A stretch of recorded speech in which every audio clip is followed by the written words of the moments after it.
Background on El Salvador. El Salvador is a beautiful Central American country located on the Pacific Ocean. It has many attractions such as volcanoes, churches, and museums. El Salvador has a very dark past and is currently recovering from a 12-year civil war. Last year, I visited this country and learned a lot about their history and what they went through during the war. I got interested and wanted to learn more about the people that this civil war affected. What happened to the people who became disabled in this war? What did their government do to help after all they fought for? Okay, we lived in El Salvador from 1969 until 72, and with the Peace Corps, right after we graduated from college. And during that time, that was before the Civil War, which which started in the 80s. But during that time, El Salvador was a very divided society, like it still is. But so there weren't a lot of services, in other words. And if you were, the health care was very skimpy during that time. I worked in public health. I was a public health nurse, and during that time I built latrines, and we went out and did immunization campaigns and stuff like that. And there were hospitals, like there was a hospital in the town that I worked in, but people who lived outside of town did not have good transportation to get into the larger town if they needed medical services. There were not real expert. There were physicians, there were nurses.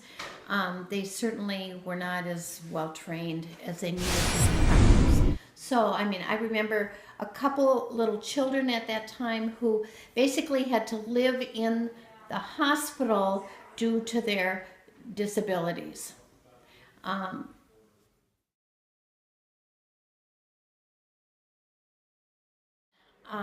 There was a huge division, anyway, of the rich and the poor.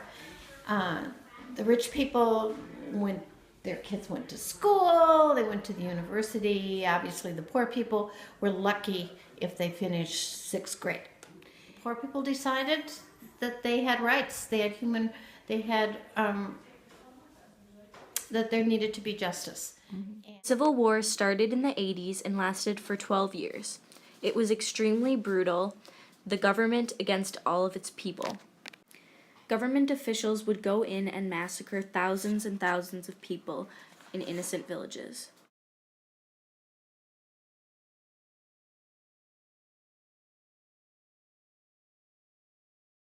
After the war, the government didn't know what to do. There was chaos everywhere and nothing to do with the thousands of disabled people that were a result of the war.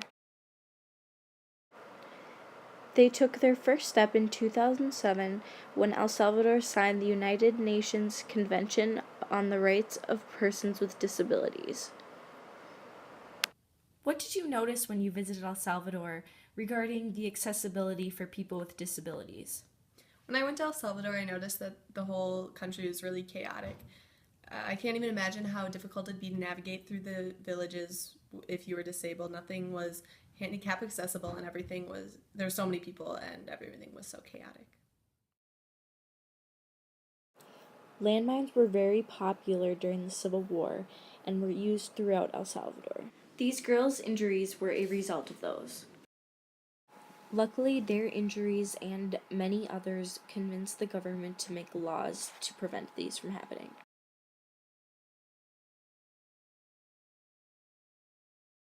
During the war, when we went back after the war, and now I've been there maybe, 12 times or something, many, many times. And as you get to know the people, you find out how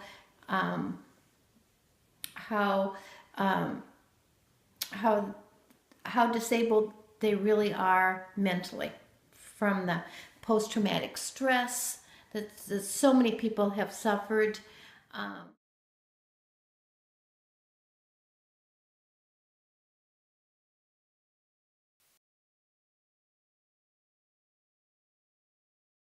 El Salvador has made so much progress since the ending of the war.